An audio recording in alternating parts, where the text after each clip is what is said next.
Hello, everybody. Yay, you can hear me. So my name is Laura Giordano, and I'm the Director of Art Education at the Department of Regional Art Workers. We call it the DRAW.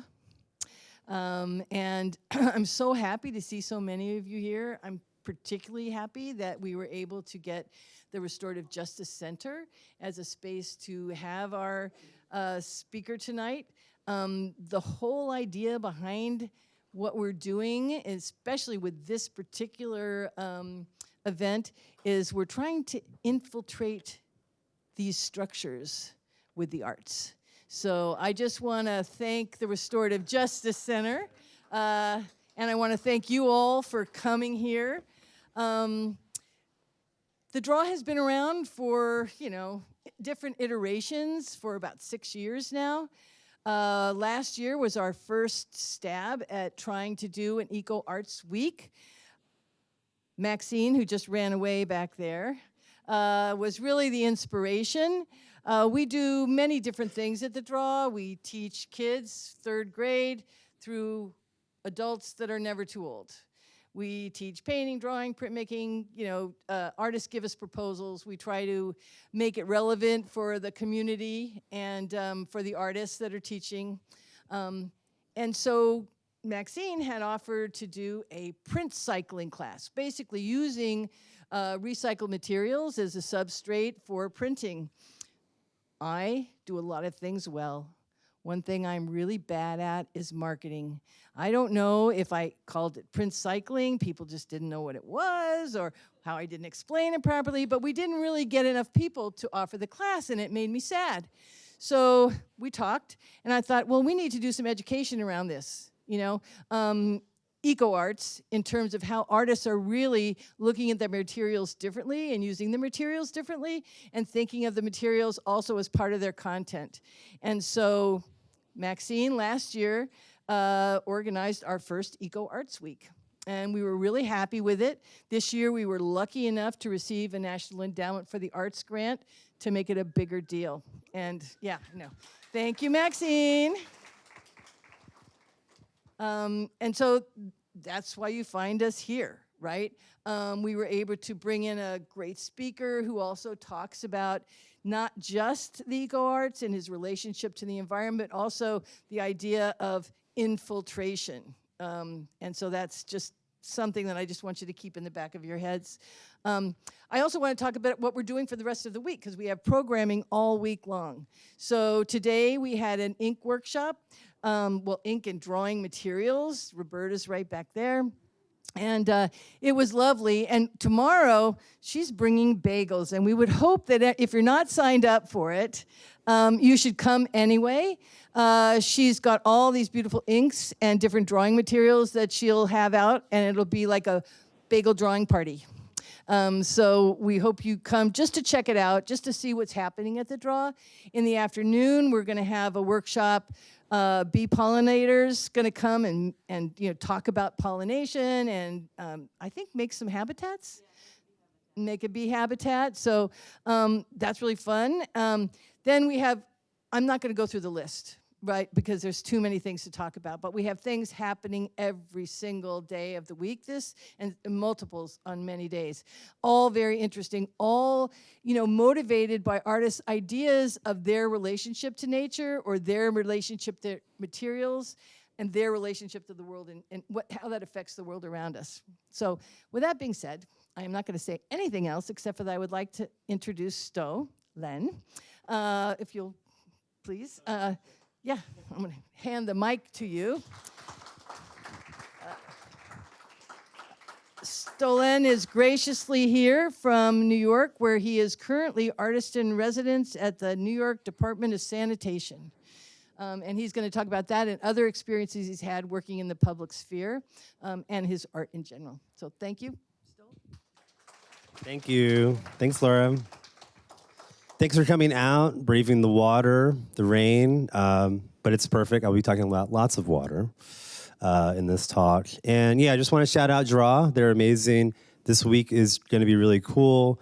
I was looking at the lineup. I wish I lived here because there's so many great things to do every day.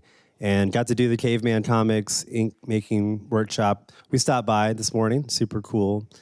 And yeah, it's just great to be in Kingston. Stayed at Eureka House last night. Awesome art residency in the town. And saw old friends today, made some new ones. And yeah, it's really great to be here. Oh, thanks. The clicker. It works. Okay, cool. You know, when people ask me about my origin story, I often think about the bodies of water that I embody, you know, and these are all the bodies of water that have kind of fed me either literally or, you know, inspirationally over the years. Of course, you all know the watersheds up here feed us New Yorkers down in the city. Very well, I might add. That's damn good water.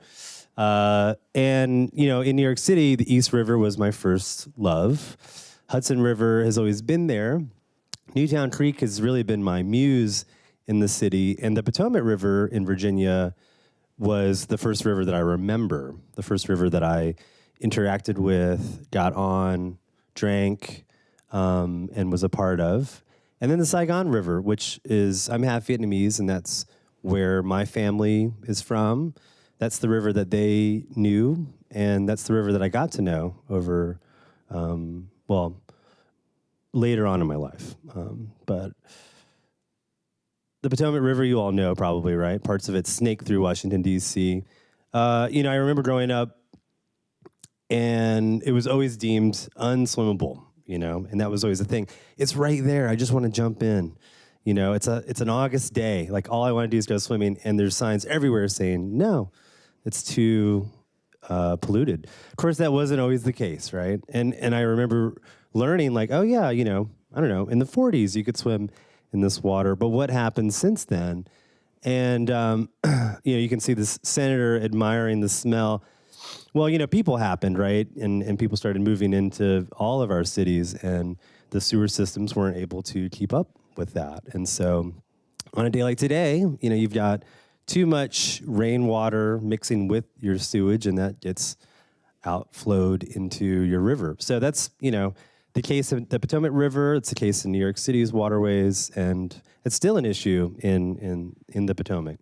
And, you know, Lyndon B. Johnson used to love to talk, you know, bad about the river. He would call it a national disgrace. It was the cane of sewage, rotten algae. His wife, Lady Bird Johnson, actually made this floating fountain that was supposed to kind of like bring joy to the waterfront, but it was quickly deemed a public health hazard because it sprayed cholera all over everybody. But, you know, the good thing about all of that was it did sort of push that administration to pass the Water Quality Act and later the Clean Water Act of 1971. You know, these days the Potomac River is doing a lot better, I'll have to say. People are out there more engaging with it. Most of the time, you're really not allowed to swim in it still, but you know, things are definitely improving. And this is the East River. So this is the photograph. I took this photograph and said, I'm moving to New York City, you know. And so I grew up in Virginia, always kind of, you know, had romantic notions of New York City, but you know, visiting Manhattan mostly, I would think, oh, you know, it's already been done, maybe. Like, you know, maybe like I missed my chance. There's not actually physical space for me. But there was one time I visited a friend who was living in Brooklyn, and in the morning he took me out to the Williamsburg waterfront. And this is, you know, looking at Manhattan from Brooklyn, and I was amazed. You know, like here was the best view of Manhattan, and it was basically abandoned, you know. And I just thought, okay, cool. If this can exist, then so can I. Like, maybe there is space for me. Maybe there's space for things to happen that isn't already sort of corporatized or controlled or under surveillance, you know. And, you know, back then it was also a young person's post-apocalyptic dream. You know, it was like cars were overturned, weeds were 10 feet high, cool people hanging out all the time. You know, and it was really like a people's park, you know, in a very small community were using it, you know, and they were kind of reclaiming this neglected public commons. And there was the Hungry Marching Band would practice there, you know, people would congregate. And so, I mean, I moved to New York maybe 3 months after I took that photograph and immediately started to just hang out down by the water, meet people, you know. There was a DIY skate park that was made out there. There were just like impromptu art things happening, and you just meet people. You know, it was like a great autonomous zone, and it felt really free. It felt really beautiful, and you know, it was really inspiring to me. And I think like initially that's kind of what brought me there, but in a lot of ways that idea kept me and has continued to keep me in New York City. And it's kind of continued to inspire the way I create work and the way I think about art in the public sphere. And you know, New York City, I mean, even though it's surrounded by water, and I was just talking to a friend a few minutes ago about how, especially in those days, it was really hard to get to the water. You know, it's like I could see the water, but like, how do you get there? You know, there was no public access. There was no, you know, easy ways to do it. And so what we had on the Williamsburg waterfront was amazing. You know, it was like you could kind of crawl through a hole in the fence, but you could have this whole thing. And I just remember thinking, even back then, this is in the year 2000, you know, why isn't there more access? And if there were more access, people would have a better relationship to the water, you know? And I could just, like, New York City is, you know, a series of islands, and yet people don't have this relationship to the water. And so when you don't have that relationship, you don't necessarily think that it's yours to use, to be with. You don't think of it as something to protect. So, you know, with every story, there's, you know, the yin and the yang. With all that water, it brought me there, but fire kind of spawned me to my next chapter. My partner at the time, we had just sort of decided to create this gallery together. And the night that we decided to do that, her house burned down. And, you know, there's nothing like watching an entire house burn down and someone's entire belongings just sort of lost in that moment, you know. But out of that tragedy, we started Cinder's Gallery, which was an art space, you know, kind of with an urgency that like anything can happen. You know, you better do it now because you could lose everything. You could die in a fire. I mean, we could have easily been in that fire, you know. And Cinder's for me was, while it was a storefront, it was very much about a community. It was very much about giving space to people who didn't have space for art. You know, it was very much about creating, yes, just a super inclusive space for art, for fun. An art gallery you'd actually want to hang out in, you know, an art gallery where people could meet, an art gallery where things could happen for the first time, you know. And so it was a great learning experience for me. And I think if anybody is interested in starting this space, I think it's one of the coolest things you can do because it's empowering and you're able to give people a platform who might not necessarily have one or be intimidated by, you know, the quote unquote art world. You know, all good things come to an end, and this is a whole nother talk, but that neighborhood obviously was hyper gentrified, and our gallery was one of the many galleries and art spaces that had to close. And, you know, I could go on about this narrative and the problems I have with the art gallery causing the gentrification. I like how they misspelled it and said gentification. But needless to say, our rent was doubled, and we had to move, you know. And this is what happened to the Williamsburg waterfront, too, by the way, many years later. After the rezoning and after basically every single person that I knew from those times who ran art spaces and lived in lofts and warehouse spaces, systematically everyone was basically evicted from their places, you know. So while, and I was talking with my friend earlier about this too, the conundrum is, yes, it is maybe more accessible for other people. I do think that there are better ways to do it, you know. These are kind of like big middle fingers to me to like the rest of the area. But you know, we move on, right? Sometimes you just gotta keep it moving.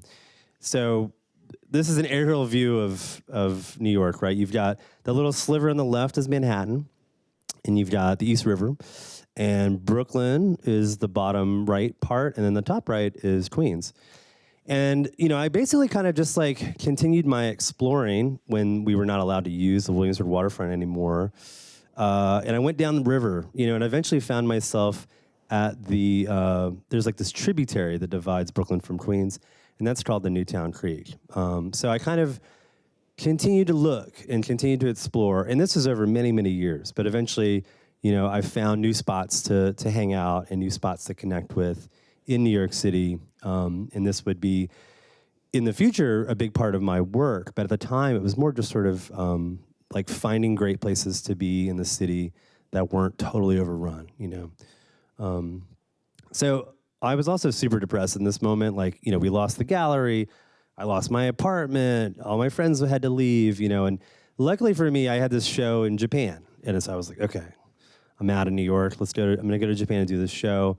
While I was there, I just remember being super falling in love with Japanese calligraphy, and I sort of always kind of liked it, but I think being immersed in it, a lot of handmade signs while I was there, I was really inspired, so I kind of came back to New York, just sort of working through some stuff, I think, and just working it out, using Sumi ink as this ink to play with, and if you've ever used it before, it's a beautiful black ink.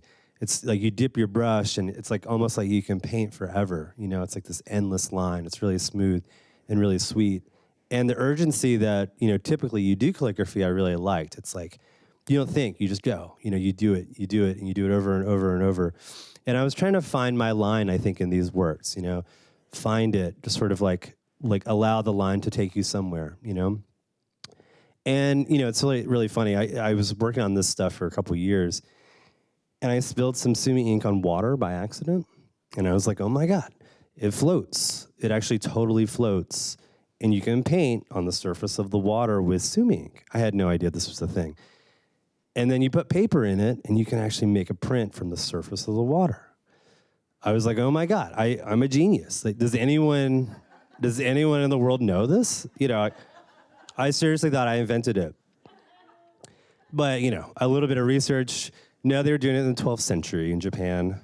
Shinto monks on the countryside were doing it as an act of divination, actually. The Shinto is an indigenous Japanese religion, and they're animists, right? So they believe that the water has a spirit, and, they're on equal plane with water, with rocks, with animals.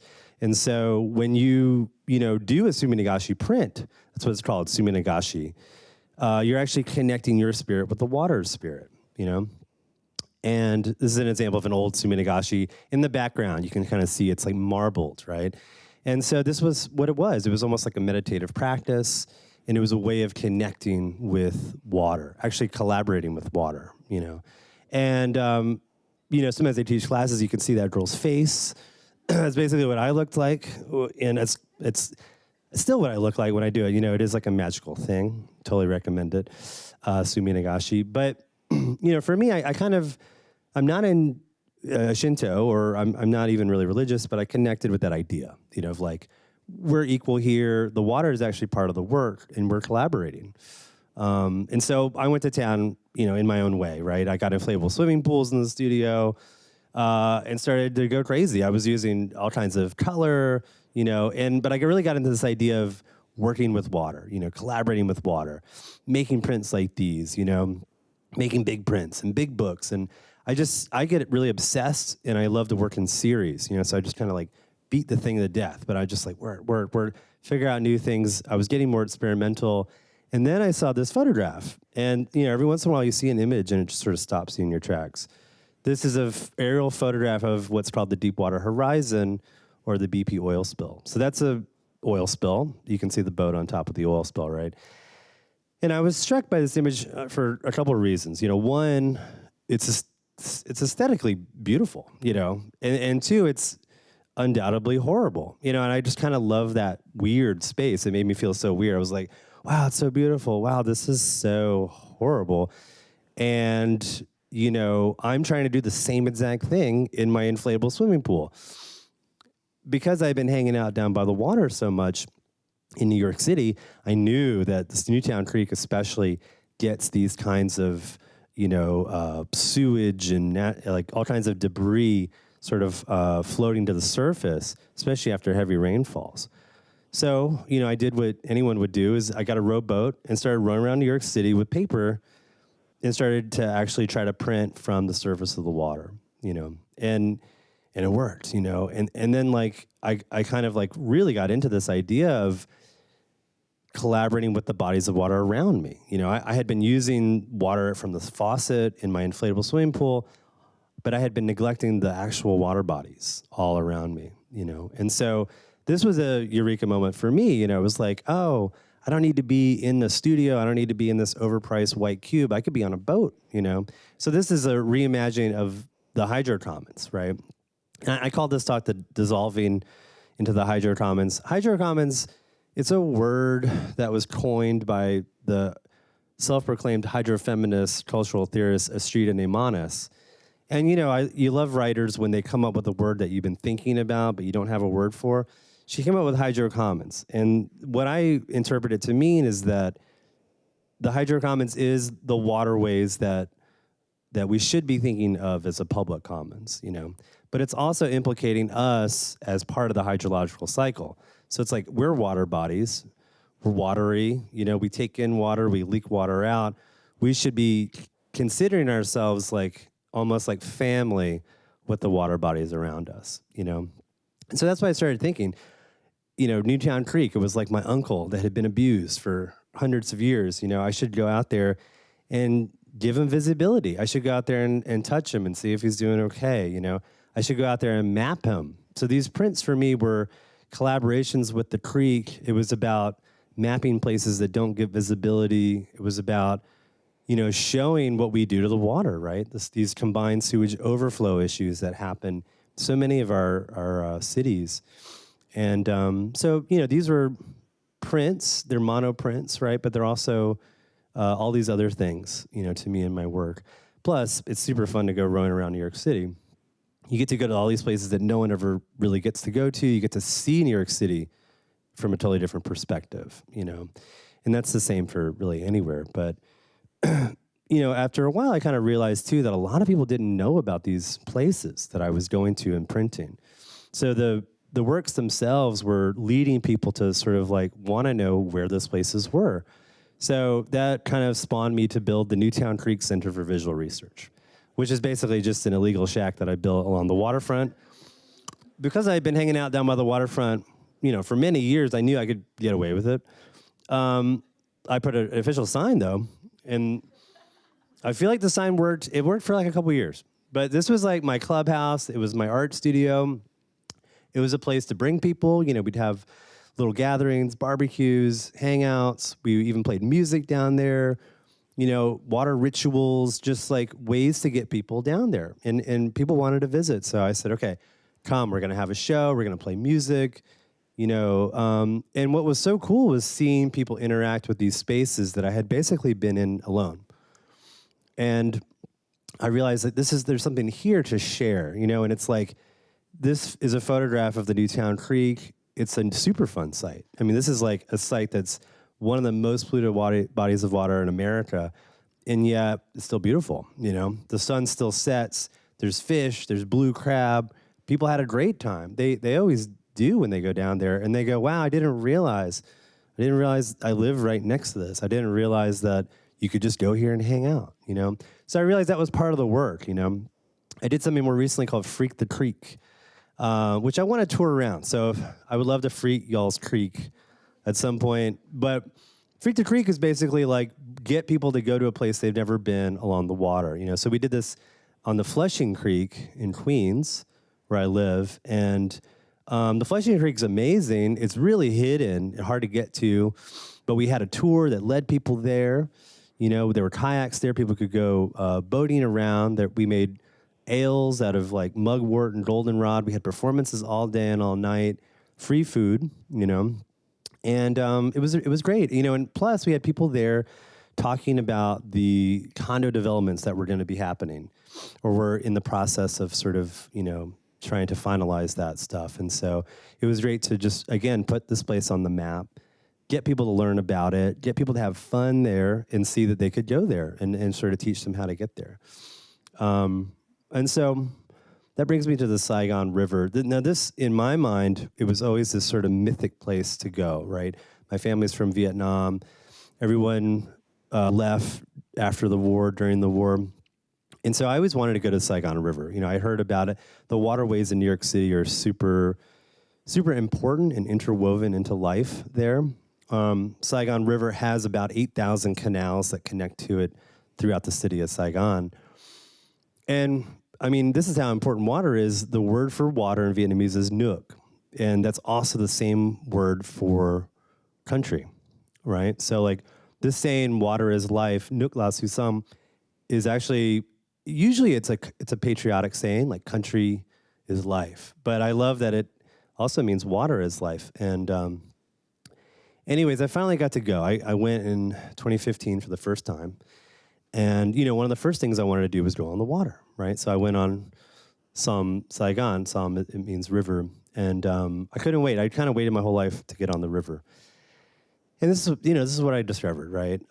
There are parts of the river that are not this dirty, but there are elements, there are sections of the river that are horrible. This was like the worst I've ever seen in my life, And I've been hanging out in New York City, doesn't even hold a candle to the conditions of the river and the conditions that people were living in, And this was so heartbreaking to sort of, finally get to do this, and this is what I discovered, And the resourcefulness of the people, the resiliency of the people living there was inspiring, but these conditions were just like insane, So, I made a video while I was there. It's like, what do you do, right? It's like so overwhelming. For me, I make art, right? I got to make stuff to like process it. But I worked on some videos about the river. And I printed the river, and this is like part of my practice. It's part of my process. It's part of the way I sort of like just try to interact with these subjects like pollution and climate change and these are overwhelming issues that are really hard to deal with. I started printing the river, and so I've been lucky enough to be able to show these prints in a couple of shows in Vietnam since that first trip, and that's been really important for me to give visibility to that in a different way. It's just like an alternative way of seeing a problem. And I called one of my shows Nuk La Su Sum, and that was great. Everyone totally got that, what I was saying there. And, that was just super cool to be able to come back to my motherland and talk about things through art. And my Vietnamese is terrible, so this is like the way I could talk, This was crazy, though. A day after the opening of my first show in Vietnam, there was a 60-ton fish kill in the same body of water that I had been printing, and I just happened to be walking by, and then, this was the situation, and it's crazy to see it, to smell it, to sort of see everyone's just kind of like, you're dumbfounded when this happens, and they're governments, the government there doesn't have the best news. It's like pretty censored, honestly. And so I remember thinking like, God, it's like not really, it's like hard to get the truth. It's hard to get the answers. It's hard to figure out why. This is crazy. You see them kind of transferring dead fish into a garbage truck. It's the craziest thing I've ever seen. And again, just super heartbreaking. And, I remember asking people and they were like, yeah, this kind of happens. Like, every other year, this is like sort of normal. And so one cool thing was that the word got out that some artists had been making art with that body of water. So they sent the news to interview me, and this was awesome. I got to like be on Vietnamese TV. They translated what I was saying, but I got to talk about this stuff, right, through art. Like art kind of like led me infiltrate into the news in a way that if I was an environmentalist, there's no way they would let me on TV to talk about this. But I was talking about art. But then I was telling them like, this is what I saw. This is what was going on. I don't know. This is not right. Like you got to do something about this. Come see my show. But that was a cool lesson for me. Like, okay, cool. Art can subvert, in these different ways, and it can be a language unto itself, right?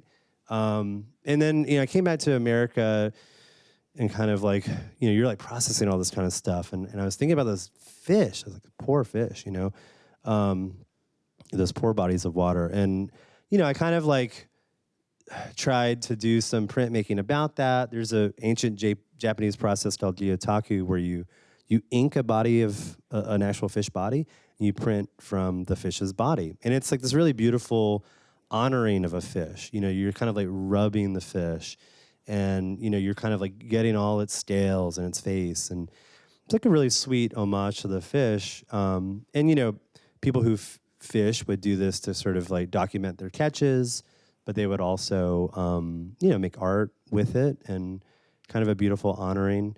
But, you know, I kind of did this for a little bit, but I don't fish, you know. I had begun to start fishing this kind of stuff out of the water, though. And I just was obsessed also with, what is that stuff? You know, this is a still from the Saigon River. Like, it's insane, like, all this stuff. What is this stuff? It's like single-use plastic. It's styrofoam. What is styrofoam, you know? And I kind of, like, start going down this rabbit hole of, like, what is it? What is this stuff? What's the future of a material like this, right? What's the history of a material like this? You know, you kind of, like, start researching things like this, and you go, oh, there's always some big, bad, evil company behind it. The Dow Chemical Company, they created styrofoam, right? The blue styrofoam. They also created bleach, and they also created mustard gas, you know? They created saran wrap, right? But they also created Agent Orange, which they sprayed all over Vietnam during the Vietnam War to defoliate the forests, right? To defoliate the jungle so they could see the soldiers. And, you know, of course, Agent Orange, one of the most toxic chemicals ever made, you know, one of the most horrible things. All that stuff, I mean, it caused millions of birth defects in Vietnam. It caused lots of effects on U.S. soldiers as well. And it still causes effects. I mean, that chemical seeped into the water, into the ground. You know, there's still babies being born with defects from that, you know. So it's just insane to think about Agent Orange, you know, and to think about this, like, you know, waterways full of styrofoam. You know, it's like this, like, different kind of Agent Orange. It's a different kind of chemical that they put in our bodies, that they put in our water bodies. Also in the 90s, I don't know if you know about this Dow Chemical Company, they had a breast enlargement, you know, an implant business, where hundreds of thousands of women sued because their breasts imploded, right? So, like, it's like these chemical companies are putting stuff in our bodies, having them explode, putting them in our water bodies, putting them in our land, you know. And so, you know, I like really went down this rabbit hole and started looking at this stuff really differently, you know, looking at the shapes, you know, all these broken shapes. You think about the other parts of them, right? And they're like in fish bodies, they're in our bodies, they're in the coastlines, you know.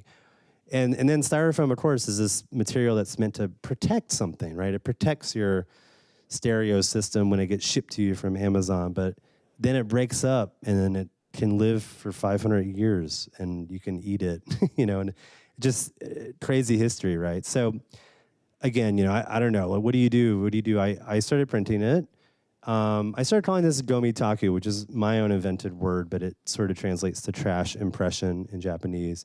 But these were my prints, my ways of sort of rubbing the garbage, like the fish impressions, you know, creating these kinds of works that are like scrolls, you know, they're like, I mean, I was thinking about other like harsh or like symbols, you know, like they're kind of like my petrochemical petroglyphs. And they're like, it's like a way to organize the chaos too. I think for me, just seeing them out there, out in the wild like that is so crazy. So taking them back, you know, organizing them, lovingly printing these horrible objects was therapeutic for me, but also a way to kind of create some kind of language to speak about it, you know. And then at a certain point, you know, you got to open it up. I mean, I was like, I should start collaborating with other people on this. So I've been doing a couple of these types of events where I partner with people who do coastal cleanups. You know, this was a good one we did in Connecticut, where we got a bunch of different groups who actually don't usually work together, and got them all together under the guise of a coastal cleanup and art, and organized this cleanup along the Long Island Sound. And you know, what I said was, okay, I'm going to make art with some of the stuff that we find. I'm going to give you these bags. These are special art bags. You're going to be collecting garbage, but as you pick up stuff, if you think anything has art potential, put it in one of my bags, you know. And this was great, you know. It was a great event. You get people together, but then it's also like Christmas. I'm like opening up these bags to see what people curated for me and making art with it, you know. And so that's been a really cool thing to do, and just sort of a way to open up the process to everybody, you know, to do something positive, but also to make work about it and with it, you know. And I usually like to display the objects alongside the prints so people can kind of see the stuff. And the objects themselves, I mean, they have a lot of history. So beyond the kind of typical stuff, This time someone found a message in a bottle, and it had someone's name on it. And then I like found that person on Facebook and invited her to the show. There was like these like old spark plugs, like ceramic spark plugs, and then we could trace it back to this old factory, and it was cool because I was getting the town history buffs out to talk about stuff, the water folks, the art folks, and it just kind of really created a cool conversation around this cleanup, And sometimes, you got to get back into it. This is the Potomac River. I had a really cool opportunity to be an artist in residence at the Alexandria, Virginia Wastewater Treatment Facility, which is where I grew up in Alexandria. We used to call this place the poo-poo factory. It smelled terrible. And right by the poo-poo factory was the dump. And then right by the dump was like an illegal dump, just like a forest full of objects. And I remember hanging out and playing in the illegal dump and like finding, weird stuff, But it was amazing to, this was an application process. I applied, got a residency. It was a 19-month residency at a wastewater treatment facility in my hometown. And it was amazing. I got a backstage pass to what so many people don't really see, but they should see it. This is what happens to your water and how it gets cleaned. And this was amazing for me. I think like kind of coming back to where I grew up with, fresh eyes and eyes of an artist who had kind of been like thinking about this stuff and looking at it from maybe more of a citizen perspective. I got to really kind of see the process of cleanup. Like, how do they actually recover water? There's so many weird underground spaces, meeting all the people who are working 24/7, and, my residency coincided with COVID, and, of course they didn't stop working. And as a matter of fact, wastewater was a good way to sort of pinpoint COVID, upticks, right?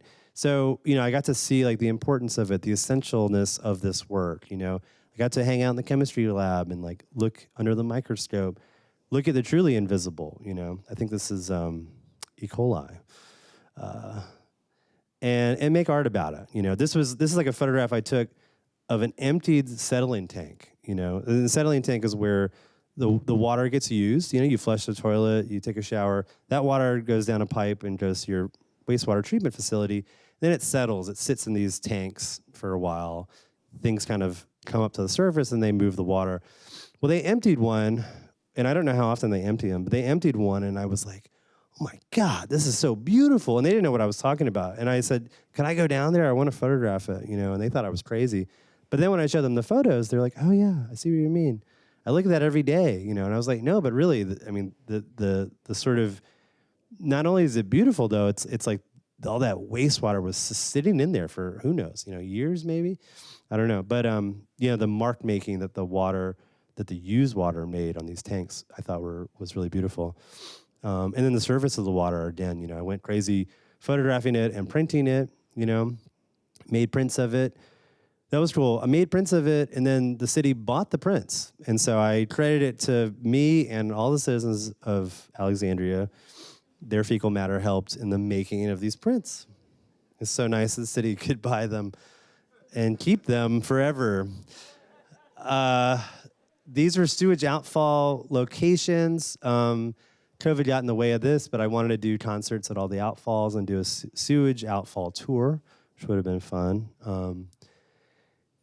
But, these were really interesting locations where this is what happens, right? The rain comes, combined sewage system can't control it, it dumps out into our river. And so I was hanging out at these a lot, and admiring the wildlife and admiring these zones and kind of, trying to show people, not a lot of people actually know that this happens on a regular basis in a lot of places, And so, there I am in my element, New York City Sanitation Department. I've been a resident there for a year and a half.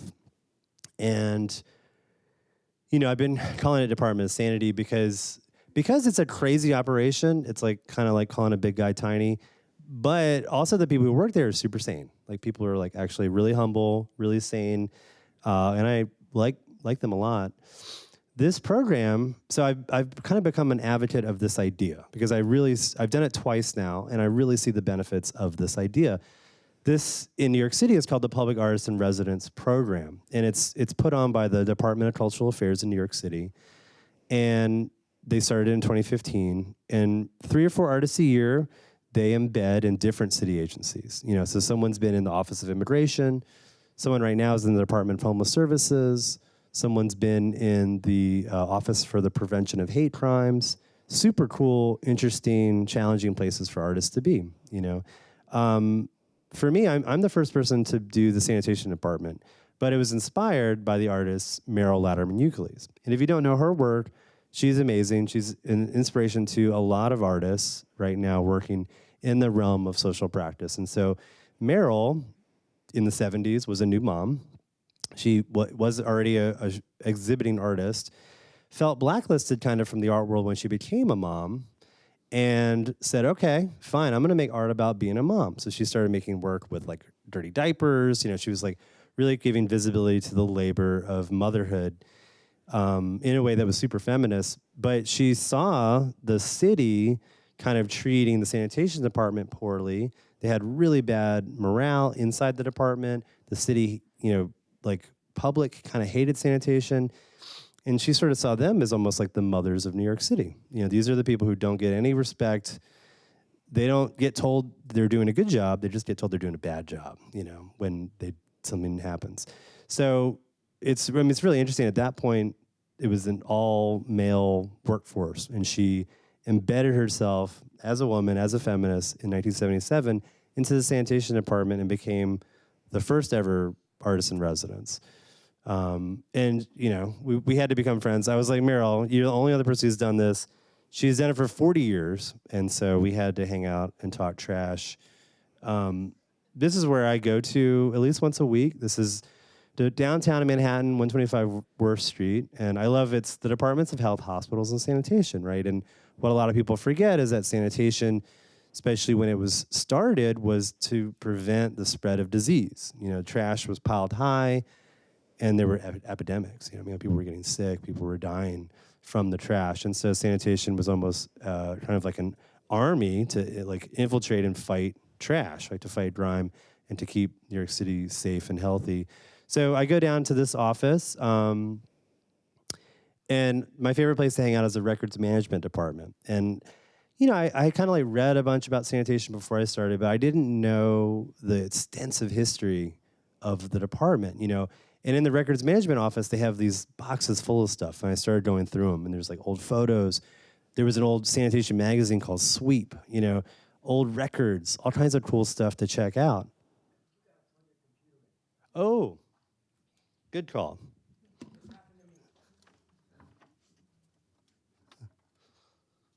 It is plugged in. I wonder if this power strip, you think this power strip works, right?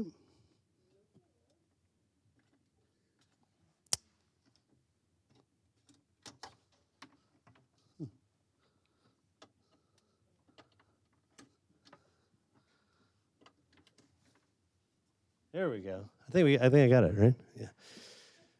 Thank you. Thank you for that. So, you know, beyond the records department, I go on ride-alongs with sanitation workers, right? And so that's amazing to be able to like sit in the truck with them as they go around picking up people's garbage. And these are actually my personal sanitation workers, Frank and Egan. And they pick up, you know, my garbage. They pick up my whole neighborhood. And it was so cool to ride along with them and see them see my neighborhood, you know, like kind of see it through their eyes. And the sanitation workers know everything, you know. Oh, these people just moved in. These people are moving out. I think this guy got a divorce recently. What's happening is in the garbage. You know, they can tell a lot about the community. So think about that when you throw things away. Waste transfer stations. I don't know if you've ever been to one. The ones in New York City are absolutely insane. You know, I don't know if I mentioned this, but the New York City Department of Sanitation is the biggest in the world. There are 10,000 employees, and there's over 200 different facilities. This is a waste transfer station.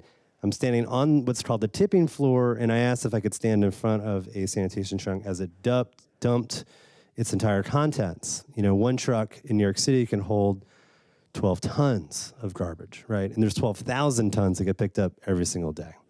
It's a staggering amount, and these are staggering places. I mean, these are wild. You know, just the sound. I wish I had video on this actually, because the sound is insane.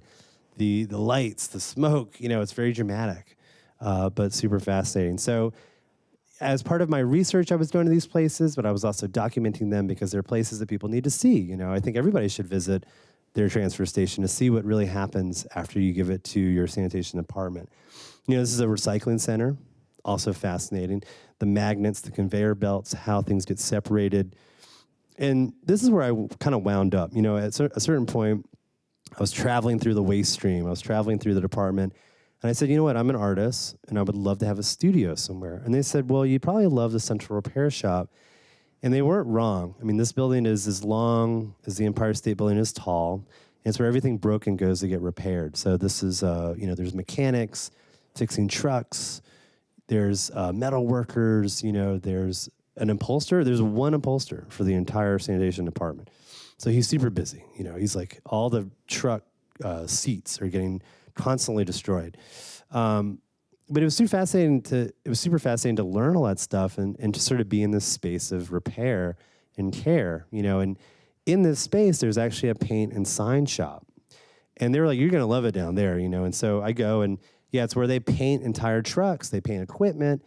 And they used to hand paint signs, like all the aluminum signs. And they also used to silt screen the signs. And so, yeah, this is an old photo of them painting. It's pretty much the same, actually, as it was in the 50s.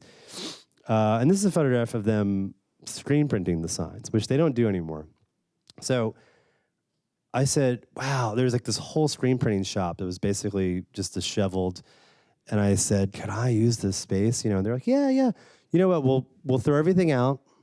You can take it. I was like, no, don't throw anything away. You know, sanitation workers love to throw stuff away. They're really good at it. But I was like, don't touch anything. Just give me some lights and the keys. So I cleaned it up. And, you know, inside this place, there's like all the old screens with all the old designs. So I started printing it. You know, I was like super interested in what was the visual language of sanitation. How are they telling people not to litter, not to dump, you know? But what better way than to print them, right? So it was like kind of uncovering this archive. And I made the department straight copies of all the designs, but then of course I made my own versions of it, you know? And so this was a cool way to learn the language of sanitation and actually recycle it and reuse their own equipment, you know, to make new stuff. And some of it's super funny, you know, some of it's super strange, some of it's really dated, but it's all really cool, and it's all stuff that people haven't really seen unless you kind of grew up in that era. And the sanitation workers even hadn't seen it. So it was great to sort of show them their own history through the prints and share it with the public and kind of like remix and play with their own, you know, kind of, I mean, probably would have been thrown out actually if I hadn't come along. It's an amazing space to work. You can see some of the hand-painted signs from back in the day above me. And, you know, just constantly finding artifacts in this room and trying to save it all, you know.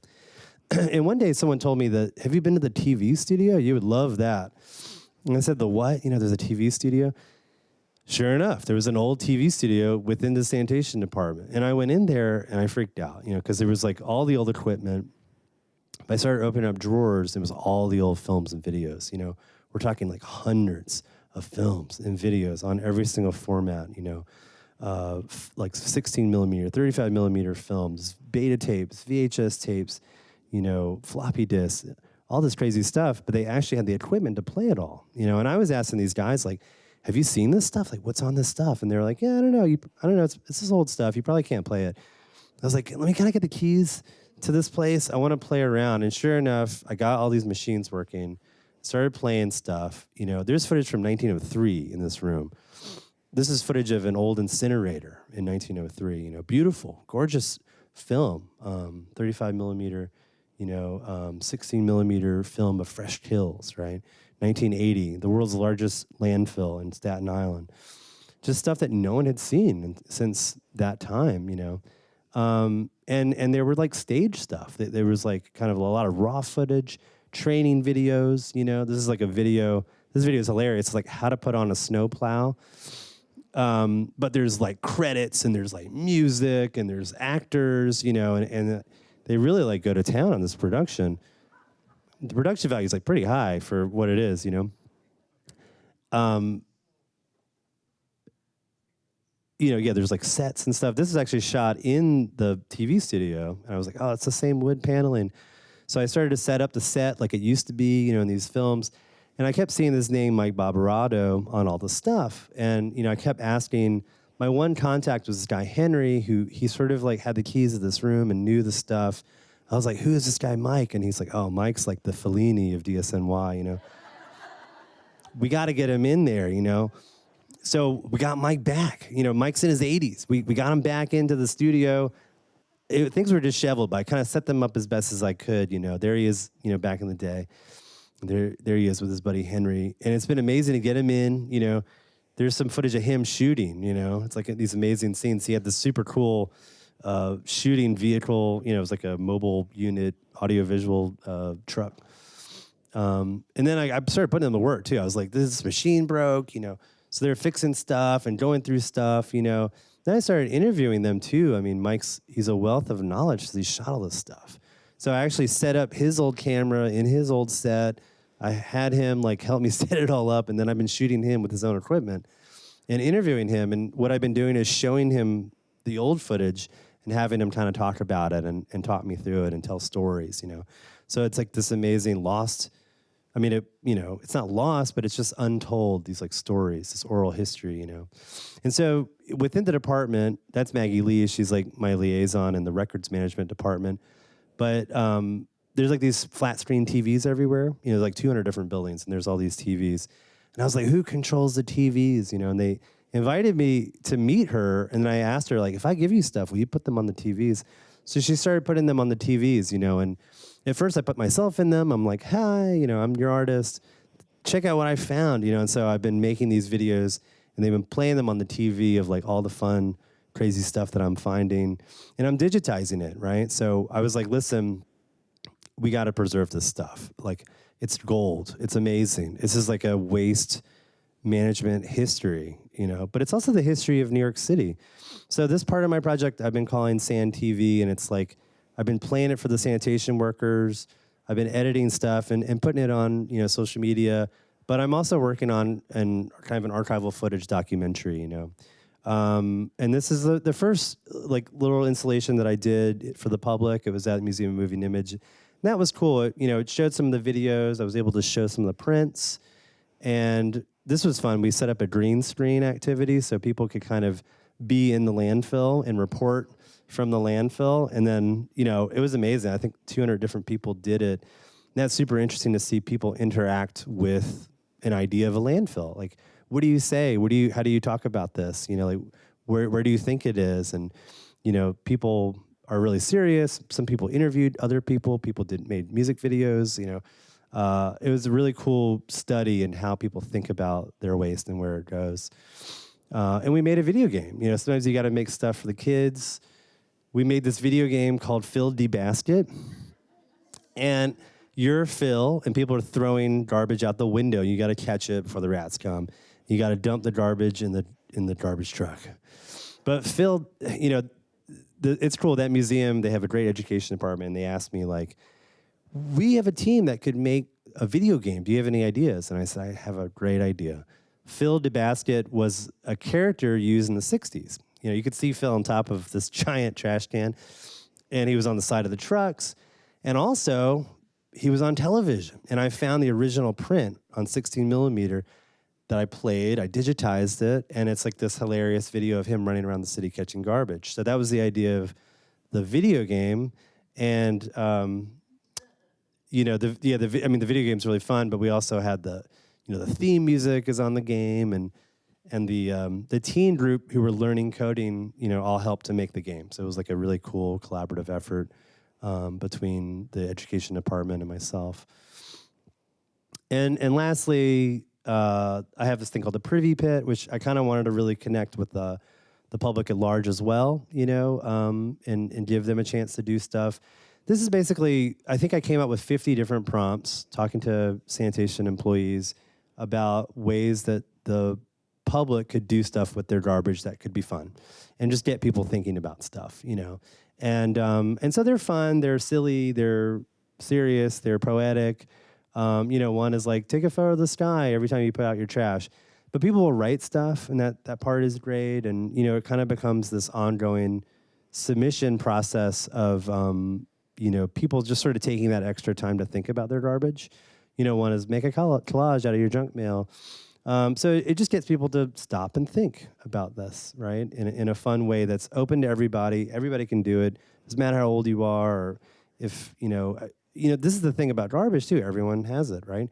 Everybody throws something out every single day. And so if you start thinking about it, if you start thinking about what that stuff is, it's giving visibility to yourself. It's giving visibility to other people around you, And so I had to kind of title this whole project, and I called it the Office of Invisibility. And, in the sanitation department, there's different offices. There's like the Office of Public Affairs. Mine's the Office of Invisibility. I'm the only person in the office, but people can kind of come bring me stuff. There's my office. It's actually in the TV studio. But it's great. Sanitation workers have actually been bringing me photographs. They've been bringing me, I found these videotapes. You'll probably love it. And it's cool because it's giving visibility to sanitation workers' history, and it's seeing, like, I think it's like, you feel proud when you can be proud of a history. And even though it's a trashy history, it's still a good history. I mean, mostly, but it's one of worth, right? Because, like, without them, the city would be in full chaos, And, last but not least, like, I don't do this stuff alone, right? We don't do any of this stuff alone. And that's what I love about Draw and events like this is that it's about communities. It's about getting people together. This is the cultural affairs team that I was working with, throughout my residency. And I'm sort of a free agent now. I'm not really working with them per se, but I'm still a resident artist, But for the first year and a half, they were my people, and I could run ideas by them, and we kind of worked together to figure stuff out, And so that's what it's all about, like figuring stuff out together, And I think more and more, I know a lot of artists who want to engage the public. We want to work together. We're not just in a studio alone, tortured until our exhibition. It's like, that's kind of boring. It's kind of done. Actually, we could be out in the streets. We could be in the water. We could be in the sanitation department. I'm sure there's departments in Kingston that need an artist. There's plenty of creeks to freak. There's lots of stuff to do, But I appreciate you all for coming. I appreciate Draw for putting this on and creating a space for us to kind of think together and make stuff together. So I think that's my last slide. It is. Okay, that's my talk. Thank you.